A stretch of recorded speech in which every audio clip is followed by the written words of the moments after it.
a hora do pesadelo. A cidade de Willow Creek, nos anos 70, pulsava com vida. As ruas eram cercadas por árvores frondosas que ofereciam sombra aos transeuntes, e as crianças brincavam sem preocupações nas calçadas. As casas, coloridas e bem cuidadas, refletiam o caráter acolhedor dos moradores, que se reuniam nas praças para festas e eventos comunitários. Entre eles estava Edward Carter, um jornalista de 34 anos, conhecido por sua curiosidade incansável e sua habilidade de contar histórias que tocavam o coração da cidade. Edward sempre teve um apreço especial por Willow Creek, um lugar onde cresceu e sonhou em fazer a diferença. Ele caminhava pelas ruas, observando a vida ao seu redor, sempre em busca de novas histórias. Mas, sob a superfície tranquila, uma nuvem de inquietação começou a se formar. Rumores de pesadelos inexplicáveis passaram a circular, mas a maioria das pessoas os tratava como meras fantasias, sem perceber o perigo que se aproximava. Nos dias seguintes, uma série de mortes inexplicáveis abalou a cidade. Jovens, um por um, começaram a morrer em seu sono, deixando os moradores perplexos e aterrorizados. Edward, ciente de que essa história poderia ser sua grande oportunidade, decidiu investigar o que estava acontecendo. Ele passava horas em sua sala, rodeado de recortes de jornais, buscando pistas sobre os casos que se acumulavam, sem saber que estava prestes a entrar em um pesadelo que mudaria sua vida para sempre. Tudo começou com o caso de Sarah Jenkins, uma jovem de 22 anos, conhecida por seu espírito alegre e energia contagiante. Ao ler o obituário dela, Edward notou algo peculiar. Amigos e familiares mencionaram pesadelos recorrentes que a atormentaram nas semanas que antecederam sua morte. Fascinado, ele começou a buscar outros relatos de pessoas que tiveram experiências semelhantes. O que encontrou foi alarmante. Havia uma série de mortes relacionadas a pesadelos, todas em um padrão estranho. Os recortes de jornais contavam histórias de jovens que, antes de morrer, falavam de sonhos vívidos e perturbadores, como se passaram sendo perseguidos por algo sobrenatural. Edward não conseguiu tirar da cabeça a conexão entre esses relatos e a figura de um homem com um chapéu de palha que apareceu em seus sonhos. Os sonhos eram semelhantes demais para serem meras coincidências. Ele decidiu que primeiro descobriria mais sobre esse homem e os pesadelos que o cercavam. Determinando que a pesquisa era essencial, Edward se dirigiu à biblioteca da cidade. Entre as prateleiras empoeiradas, ele desenterrou histórias antigas sobre mitos e lendas locais, muitas das quais estavam ligadas a sonhos e morte. O nome de uma entidade obscura apareceu repetidamente. O demônio dos sonhos, um ser que se alimentou do medo e da angústia das pessoas enquanto dormiam. Intrigado, ele começou a unir as peças desse quebra-cabeça. Edward decidiu que precisava falar com as famílias das vítimas para entender melhor os pesadelos que as atormentavam. Sua primeira visita foi à casa de Sarah, onde conheceu a mãe dela, uma mulher em estado de choque, cercada por fotos da filha. Com delicadeza, Edward começou a fazer perguntas sobre os últimos dias de Sarah. A mulher revelou que nos dias que antecederam sua morte, Sarah tinha se tornado uma sombra do que era. Ela estava consumida pelo medo, acordando à noite, gritando e suando frio. Outras famílias também contaram histórias semelhantes. Uma jovem chamada Lisa havia mencionado um sonho repetido, onde estava sendo perseguida por um homem alto e esquelético, sempre vestido de forma estranha. Cada testemunho que Edward reuniu aprofundou o mistério, criando uma teia de terror e desespero ao seu redor. Ele viu que os pesadelos estavam se intensificando e que o medo estava se espalhando pela cidade. Enquanto investigava, Edward começou a notar um padrão nos relatos. Todos os jovens que morreram tinham algum tipo de conexão, mesmo que tênue. Eles frequentavam os mesmos lugares e, em sua maioria, não eram estranhos uns aos outros. Isso o levou a investigar mais a fundo as interações sociais entre as vítimas. E quanto mais ele descobriu, mais sua própria curiosidade aumentou. Às noites em Willow Creek, houve um campo de batalha entre o sono e o medo. Edward, que antes dormia tranquilamente, agora se via acordando várias vezes durante a noite, suando e com um coração acelerado. Pesadelos começou a se infiltrar em seus próprios sonhos. Em um desses pesadelos, ele se viu em um corredor escuro, com uma presença ameaçadora se aproximando dele. O homem de chapéu estava lá, e a sensação de desespero era palpável. Com o aumento das mortes, a cidade começou a entrar em pânico. Jovens se reuniram em grupos para tentar entender o que estava acontecendo, e muitos optaram por não dormir, temendo que fossem os próximos. Edward, que antes era o contador de histórias, agora se sente como parte do próprio enredo que estava investigando. A linha entre o jornalista e a vítima começou a se desfocar. Com a pressão da comunidade e o terror crescente, Edward decidiu primeiro compartilhar suas descobertas com a cidade. Ele planejou uma reunião em um centro comunitário onde esperava que pudesse reunir informações e talvez até descobrir uma maneira de parar o que estava acontecendo. Mas, à medida que os dados se aproximavam, ele começou a questionar se estava fazendo a coisa certa. O medo estava se tornando uma entidade viva, e ele temia que, ao expor o que sabia, poderia provocar algo ainda mais sombrio. Durante sua pesquisa, Edward encontrou um livro antigo que detalhava as lendas de Willow Creek. O livro falou sobre o demônio dos sonhos e suas origens, indicando que a entidade se alimentava de emoções negativas, especialmente medo e angústia. As histórias contavam que o demônio poderia invadir os sonhos de pessoas que eram mais suscetíveis, e Edward descobriu que as vítimas eram todas jovens, cheias de vida, mas também lidando com seus próprios demônios internos. As informações do livro despertaram uma ideia aterrorizante em Edward. E se o demônio estava se aproveitando das inseguranças e ansiedades dos jovens da cidade? O que ele inicialmente considerou apenas uma série de pesadelos agora parecia uma invasão insidiosa, uma presença maligna que estava se alimentando da energia vital de Willow Creek. Edward começou a se sentir impotente, percebendo que a investigação não era apenas uma história, era uma luta pela sobrevivência. Conforme as peças se encaixassem, Edward decidiu que precisava se preparar. Ele começou a reunir informações sobre como enfrentar o demônio, consultando especialistas em mitos e folclore. Enquanto isso, sua própria saúde mental começou a se deteriorar, com cada noite passada em claro alimentando a ansiedade e o desespero que permeavam a cidade. O senso de urgência estava se intensificando, e Edward sabia que precisava agir antes que fosse tarde demais. No dia da reunião, Edward se sentia cada vez mais negativo. A sala estava cheia, com moradores preocupados e inquietos. Enquanto ele falava sobre os pesadelos, os relatos de mortes e a história do demônio dos sonhos, o clima ficou tenso. As pessoas começaram a murmurar, compartilhando seus próprios medos e experiências. Edward não sabia como, mas sentia que havia despertado algo na sala, algo que não poderia ser ignorado. Durante a reunião, uma mulher se declarou e contou sua história sobre um sonho que tinha há anos, antes das mortes começarem. Ela descreveu o mesmo homem de chapéu, e o murmúrio crescente entre a população indicava que muitos tinham visto a mesma figura. O pânico tomou conta. E Edward percebeu que havia tocado em uma ferida profunda na comunidade.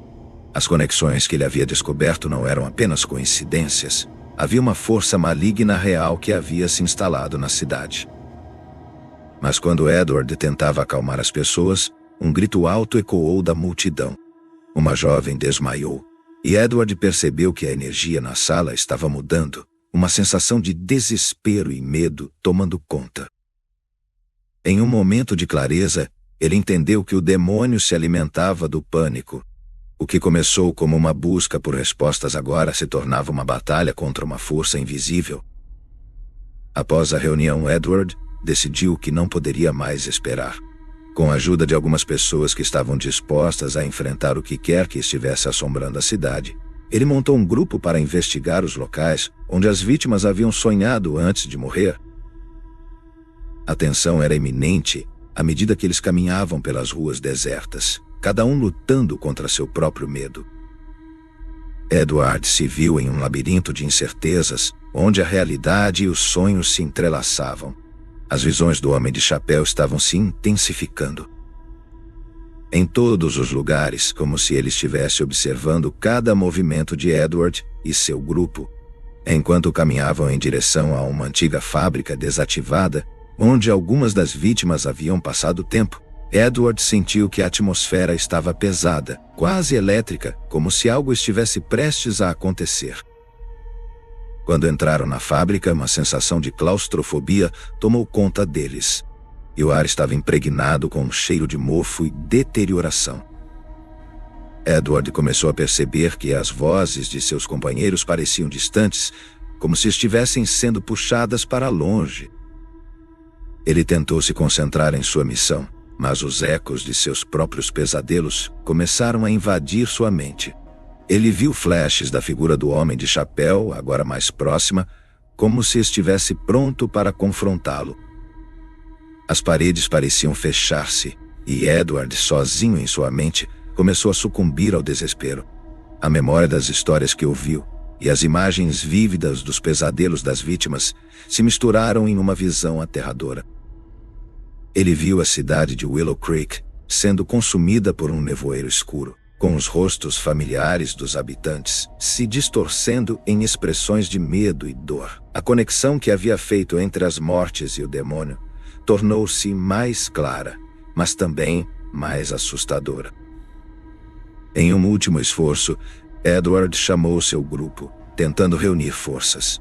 Mas quando olhou em volta, percebeu que todos estavam paralisados, perdidos em seus próprios pesadelos, incapazes de agir. A entidade maligna parecia ter encontrado uma nova fonte de energia, e Edward, sozinho, lutava para manter o controle. O chão sob seus pés parecia tremer, e ele se viu sendo puxado para uma visão horrenda de seus medos mais profundos. Em meio ao caos, Edward sentiu uma onda de raiva e impotência. Ele gritou, não apenas por ajuda, mas por libertação. No entanto, em vez de uma resposta, o silêncio o envolveu. Ele se viu cercado por uma escuridão pulsante, onde cada respiração era um esforço monumental. Tudo o que ele havia aprendido e descoberto parecia ter sido em vão. O que era real? O que era um sonho? As perguntas pairavam em sua mente, mas não havia respostas. A figura do Homem de Chapéu surgiu diante dele, agora claramente definida, e Edward sentiu um frio cortante na espinha. Mas não havia mais palavras, apenas um olhar que parecia atravessar sua alma. Ele percebeu que o demônio se alimentava de sua dúvida e do terror que o cercava. Em um último momento de clareza, Edward olhou ao redor. Seus amigos ainda estavam presos em seus próprios pesadelos, e ele sentiu que a responsabilidade estava em suas mãos. Com um impulso, ele se virou para enfrentar a figura diante dele, mas antes que pudesse se mover, tudo se apagou. Não havia gritos, não havia resistência, apenas a escuridão envolvente. No dia seguinte, a cidade acordou, e as notícias de mais uma morte começaram a se espalhar. Mas o nome de Edward Carter nunca apareceu nos jornais. Os moradores, agora cientes do que estava em jogo, começaram a se lembrar das lendas antigas e dos avisos que ignoraram. Willow Creek, uma cidade outrora vibrante, agora estava marcada por um mistério insondável e um terror silencioso nas sombras, enquanto o demônio dos sonhos continuava a se alimentar de suas esperanças, transformando pesadelos em realidades.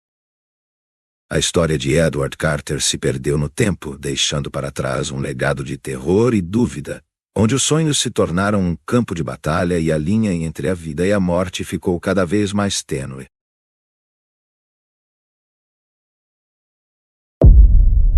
The Haunting in Connecticut.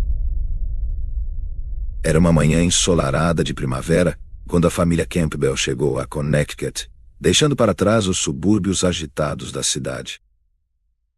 Com suas caixas empilhadas e sorrisos nervosos, eles estavam prontos para começar uma nova vida em uma casa antiga, que anteriormente fora uma funerária. Os pais Peter e Lisa buscavam um recomeço para a família, composto pelo adolescente Matt e o pequeno Billy, ansiosos para se adaptarem à nova casa. Mal sabiam eles que sua nova morada guardava segredos assustadores. Logo o clima de alegria começou a se transformar. Enquanto exploravam a casa, Matt sentiu uma estranha presença, como se estivesse ao seu lado. Ele tentou ignorar, mas a sensação persistia, aumentando a cada canto que explorava.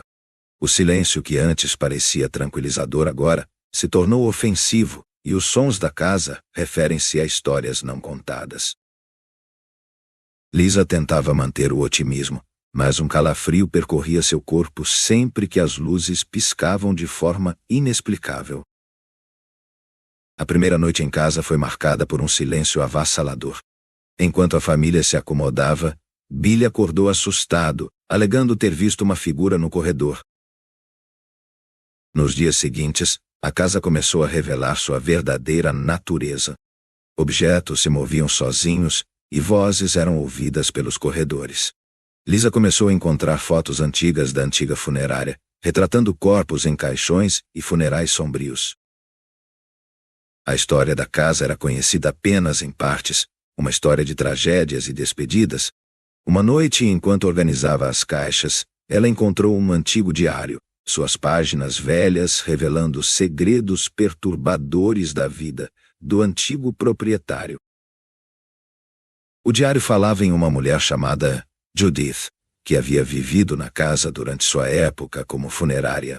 Seus escritos falavam de lutos e lamentos, de almas que não conseguiam partir e de uma presença que a acompanhava constantemente. Judith relatou que sentiu como se os mortos a chamassem, um chamado que nunca a deixa em paz. Lisa ficou intrigada, mas também alarmada, percebendo que a história da casa estava profundamente entrelaçada com a vida da família. Matt começou a pesquisar sobre a história da casa, descobrindo relatos de pessoas que afirmavam ter visto aparições. Os moradores anteriores saíam apressadamente, deixando para trás móveis e memórias. Durante uma conversa com um vizinho, Matt descobriu um trágico incêndio que ocorreu ali, resultando na morte de várias pessoas. Essa revelação aumentou a tensão, e a família começou a questionar se deveria continuar morando naquele lugar. À medida que os dias se passaram, as manifestações se intensificaram. Matt, agora completamente consumido pelo medo, começou a ter pesadelos constantes. Uma noite ele foi acordado por gritos vindos do porão. O coração disparado, ele decidiu investigar. Desceu os degraus rangentes. O que encontrou foi aterrorizante. Uma sala cheia de caixões antigos e objetos funerários, tudo coberto por uma poeira espessa que não parecia ter sido tocada em anos. Enquanto isso, Lisa e Peter estavam no andar de cima, ouvindo sons estrondosos e gritos vindos do porão. Eles correram para ajudar Matt, mas ao chegarem, tudo estava silencioso, como se a casa estivesse esperando. O terror atingiu um pico, e a atmosfera foi transmitida de um medo inigualável. Matt revelou o que viu, e o casal se olhou horrorizado, mas também com um desejo crescente de entender o que estava acontecendo. Desesperados, os Campbell decidiram buscar ajuda. Procuraram um médium local, que prometeu entrar em contato com as almas que habitavam a casa. Durante a sessão, o ambiente ficou tenso. O meio, envolto em velas, começou a canalizar as energias presentes, várias vozes falando pelo ambiente, revelando a tristeza e a raiva dos espíritos que ainda não tinham encontrado paz. Os Campbell ouviram histórias de vida e morte, de promessas não cumpridas e de almas presas. Era evidente que a casa estava compartilhada de uma dor imensa, e isso afetava diretamente a família. O médium avisou que eles provavelmente fariam as pazes com os mortos, para que pudessem viver em paz. Com isso, uma família ficou determinada a enfrentar os fantasmas de sua nova casa. Com a ajuda do médium, os Campbell realizaram uma cerimônia para tentar libertar os espíritos. Enquanto a família se reunia em um círculo, as luzes piscavam e os ventos uivavam, trazendo uma sensação de presságio. A tensão era máxima. À medida que o médium invocava os espíritos, a casa começou a tremer. Os sons se tornaram gritos, e a família foi confrontada com visões aterradoras de vidas passadas, de funerais tristes e almas errantes. No clímax da cerimônia, uma sombra se esconde, uma figura pálida e cheia de dor que se destaca entre os espíritos. Era Judith, que foi projetada para ser ouvida. A família, em um ato de coragem, falou com ela pedindo que ela se liberasse. Judith, com lágrimas nos olhos, revelou sua dor e os motivos que a mantinham presa. A tensão atingiu seu ponto máximo quando, de repente, uma explosão de luz iluminou a sala, e tudo ficou em silêncio. Após a solenidade, a casa parecia mais calma, mas a sensação de inquietação ainda pairava no ar. Peter e Lisa tentaram restaurar a normalidade, mas a realidade de suas experiências sobrenaturais continuou a assombrá-los. Matt, agora profundamente afetado, começou a entender que as experiências o transformaram. Ele se sentia mais próximo da família, mas também mais distante da vida normal que conhecia. Billy, por outro lado, começou a manifestar comportamentos estranhos, como se ainda estivesse em contato com as almas da casa. Ele conversou sobre amigos que não podiam ser vistos e sobre segredos que ele não deveria saber. A tensão entre os membros da família aumentava à medida que cada um lidava com a experiência de maneiras diferentes. O passado da casa continuou a se infiltrar em suas vidas. Apesar dos esforços para restaurar a paz, Campbell percebeu que a batalha estava longe de terminar. Os específicos pararam temporariamente, mas a sensação de que algo ainda estava presente nunca desapareceu completamente. O médium anunciava que a luta contra os espíritos poderia ser um processo contínuo. Assim, eles estavam presos em um ciclo de incerteza e medo. Em uma noite, enquanto a família se preparava para dormir, uma porta se fechava com força, e os gritos de Judith estavam em suas mentes. As luzes pareceram piscar novamente e um frio cortante invadiu a casa. Os membros da família se entreolharam, confirmando que, embora tivessem tentado confrontar seus medos, a história da casa estava longe de ser encerrada. A narrativa deixou uma pergunta inquietante no ar. Os eventos sobrenaturais poderiam realmente continuar, ou eles estavam apenas começando? Esse é um mistério que vai ficar no ar, por muito tempo,